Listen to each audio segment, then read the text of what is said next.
Hi there, I'm Marcelo Absan and welcome to the Literary Channel. Today we're going to talk about one of the world's most famous writer, Fyodor Dostoyevsky. And I'll try to answer the fundamental question, why should you read Dostoyevsky? In this video, I'm going to talk a little bit about what was going on Europe during the 19th century, the century in which Fyodor Dostoyevsky was born, a little bit about his life, some of his most famous works, and where should you begin. Now, if you're new here, of course, if you subscribe, I'll be very glad.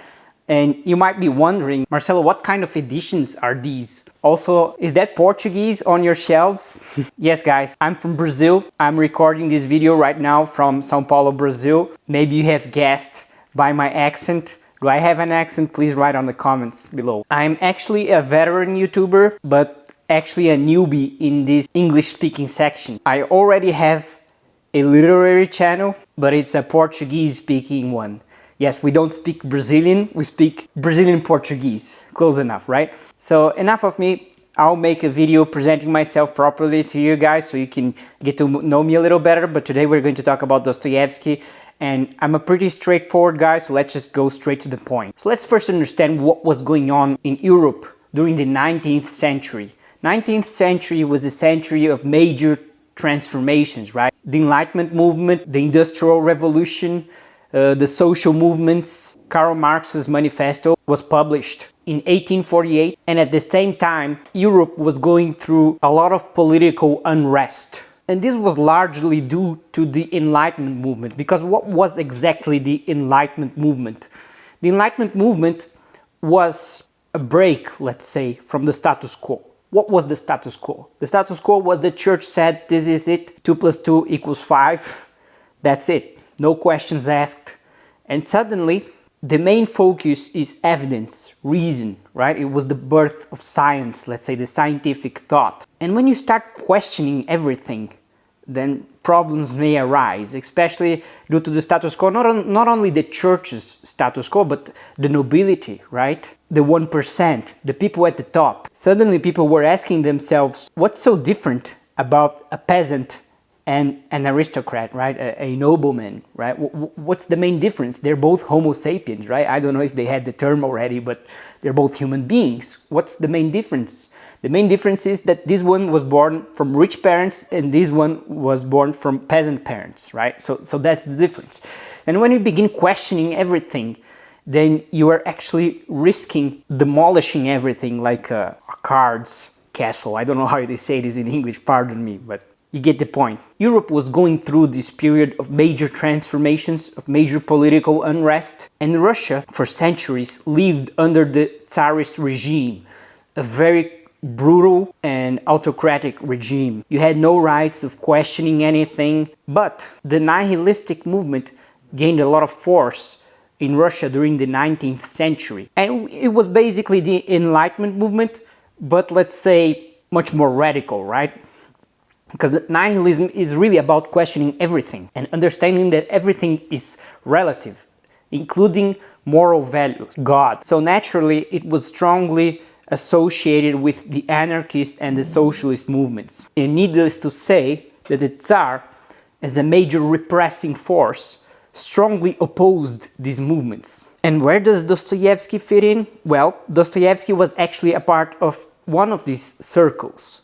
It was the Pietraszewski circle. But Dostoyevsky got caught. Somebody ratted him and his comrades, and thus he was arrested. In 1849, he was taken to the Semyonov place, and he was sentenced to be executed by a firing squad. And they were separated in groups of 3 people, and he saw 3 of his comrades get tied up to the posts. The firing squads were ready to shoot, guns cocked, and then suddenly a soldier came and announced that their death sentence was to be commuted for Siberia. Let's just say it wasn't really a walk in the park, but for sure it was much better than getting shot at, right? So Dostoyevsky was spared. And why am I telling you this? Because this event changed Dostoyevsky forever, and it is actually embedded within his writing throughout all of his books. He understood at that point in time that God actually saved him. That's his great takeaway, and we can actually understand him, right? He thought he was going to die, like for sure. He knew it beforehand. He was tried, sentenced, and then taken to the place, and suddenly his life was spared. He had to spend some 4 years in Siberia. It wasn't a walk in the park, like I said, but at least he was alive, so he was very grateful, and he understood that God saved him, and thus he became a very Orthodox Christian. Orthodox not only in the sense of the Orthodox Christianity, right? The way Christianity is practiced in Eastern Europe, but Orthodox also in the sense that he was very religious. Let's say not super religious, but he was a religious Christian. That's my point. And thus, the Pietraszewski circle of which he was part of aimed at toppling the Tsar and establishing a new regime. I'm not really sure, a socialist regime, a democracy, but the fact is that it was considered a revolutionary circle in the sense that it wanted to change the whole status quo of the ruling power.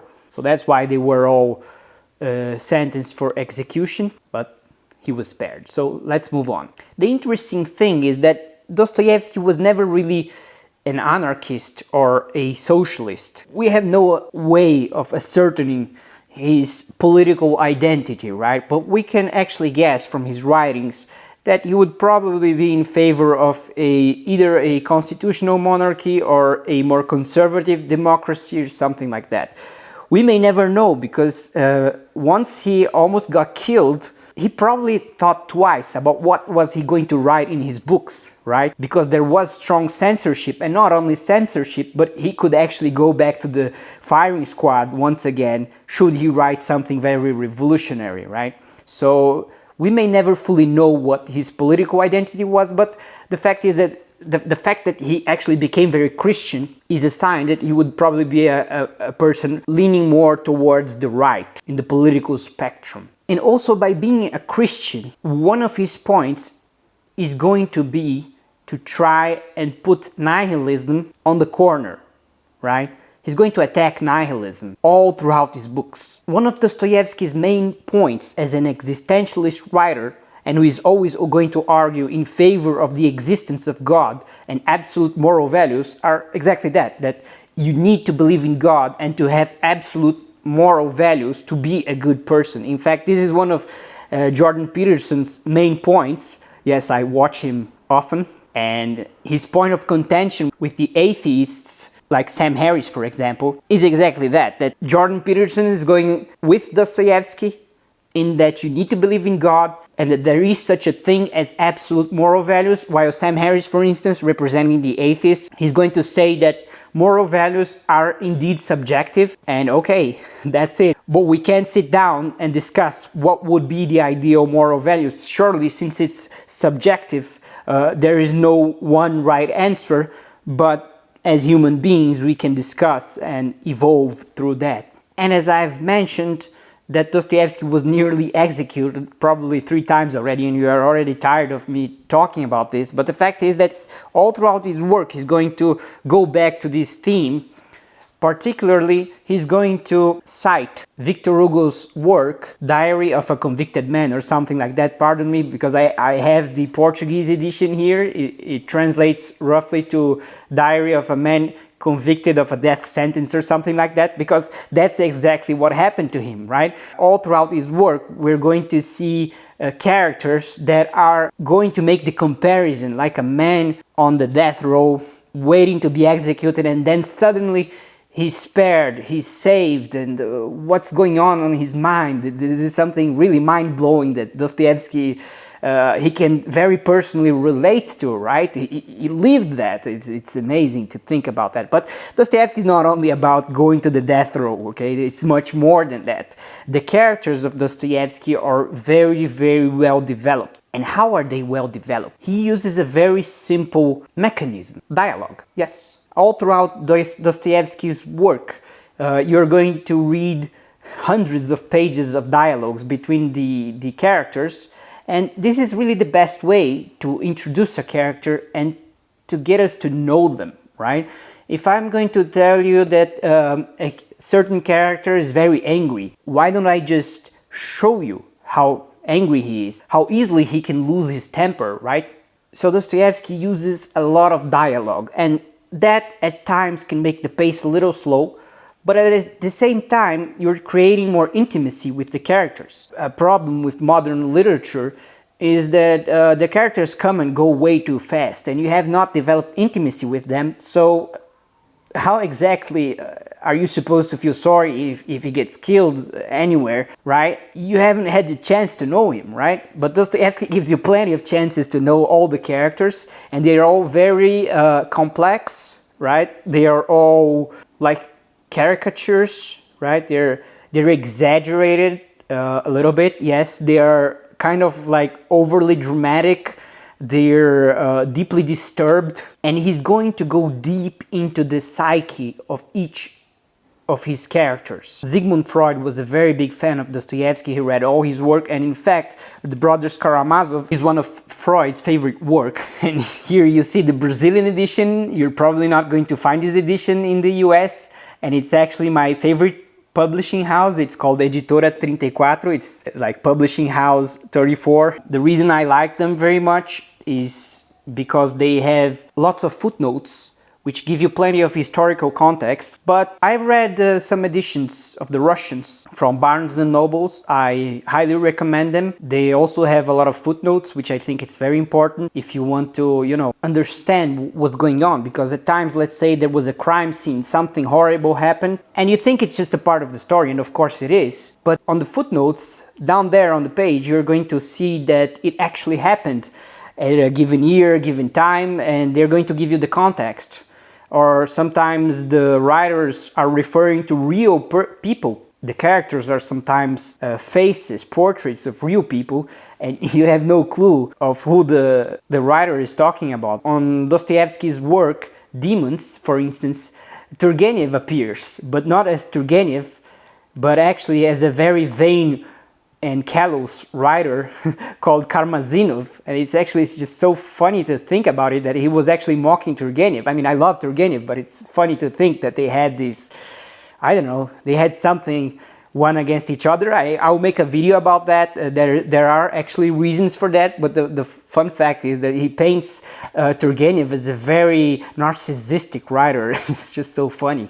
Anyway, you might be thinking, okay, Marcelo, but this is a bit too much for me. Nah, don't worry. Dostoevsky's work, it's not absurdly complex. Yes, it's a little bit, but you can really enjoy it if only you have the patience to go through the dialogues. They can be a little bit time-consuming, but at the same time, mentalize that you're creating intimacy with the characters.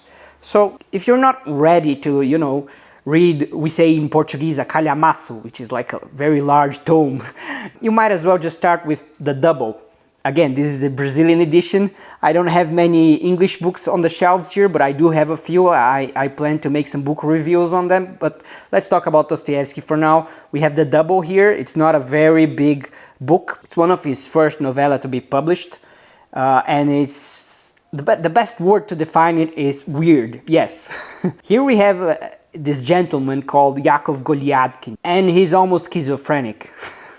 He is so enamored with his goals of becoming a highly appreciated bureaucrat, but at the same time he's a very timid person. He's very shy, he's very anxious, let's say, he's very introverted, so he creates a double. Yes, he starts seeing a second Yakov Goliadkin, a second man in his image, in his liking, but they have completely opposing personalities. While the original Mr. Goliadkin is very shy and introverted and anxious and socially awkward, the second one is very outspoken, he's happy, he's upbeat, and he's making all the friends. But that's really going to drive him crazy. He's going to become extremely jealous of the second Goliadkin. It's a funny and at the same time tragic novella, but it is highly entertaining. This one was one of Dostoevsky's first works to be published, and it wasn't very well received. I think people really didn't understand what was he trying to do, because Dostoevsky was one of the fathers of realism. Before Dostoevsky, you still had Gogol, which was really one of the forefathers of realism, but before Gogol, Nikolai Gogol, right? You had the Romantics. They didn't really talk about the people, right? Let's say the 99%, the people at the bottom. The Romantics talked about the nobleman, love, and all these lofty feelings, but they did not really get at the bottom, right? At the real world situations, poverty, disease, suffering. And that's where Dostoevsky comes right in. He really captures the essence of the Russian people, along with, of course, many other Russian realist writers. But Dostoevsky is really going to show you not only the psyche of the characters, but also their sufferings, their real-life dramas. Because everything that you read here is in some way connected to the biography of the author, to the experiences that he lived through, the things he saw. Yes, it's fiction, but it's not pure fiction. He's going to relate to us things he saw, things he heard. Anyway, this is a very light novella. It's a very good one to start. It's not very big. You can find it on Amazon. I'll put a link below, and it's called The Double. If size is not a problem, my next big recommendation is Crime and Punishment. I do not have it here, unfortunately, although I have read it twice already.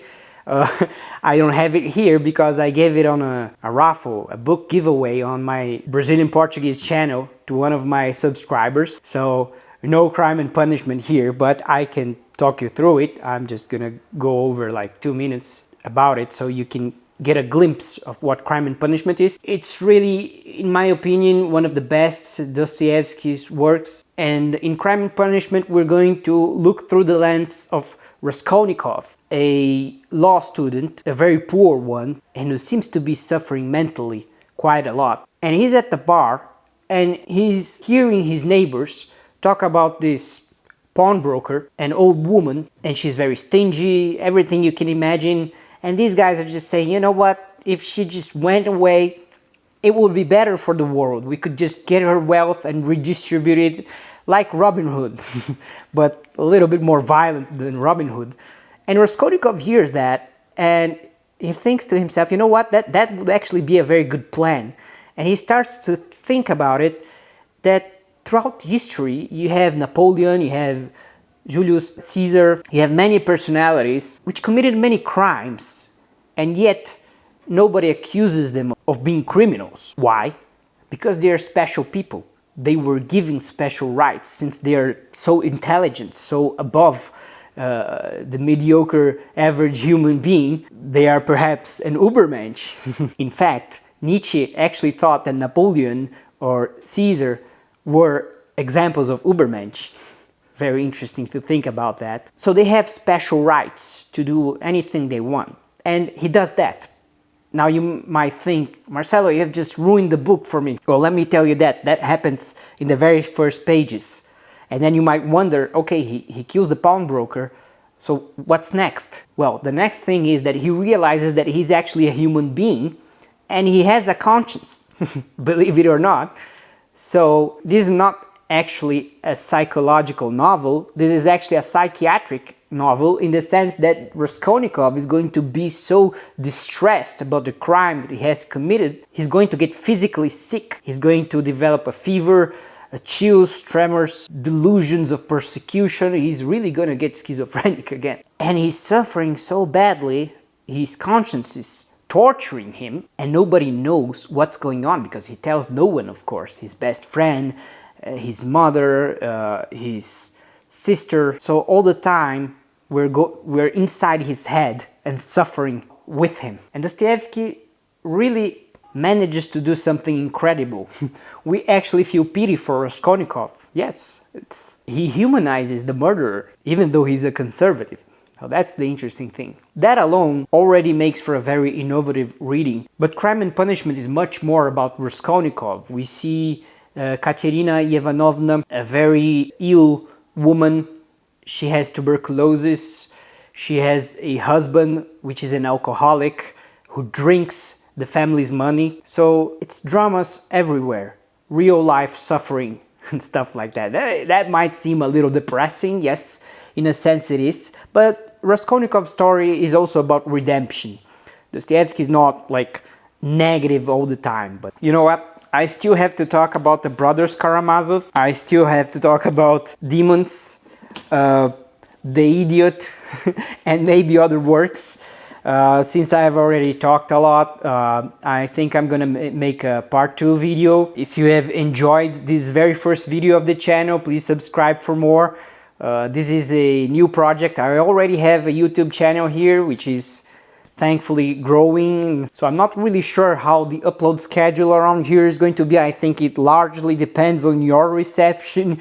You're adapting to my Brazilian accent, your reactions, so they are very appreciated. Please write down in the comments below. There's much more to be said about Dostoyevsky and his works. I've read several of them.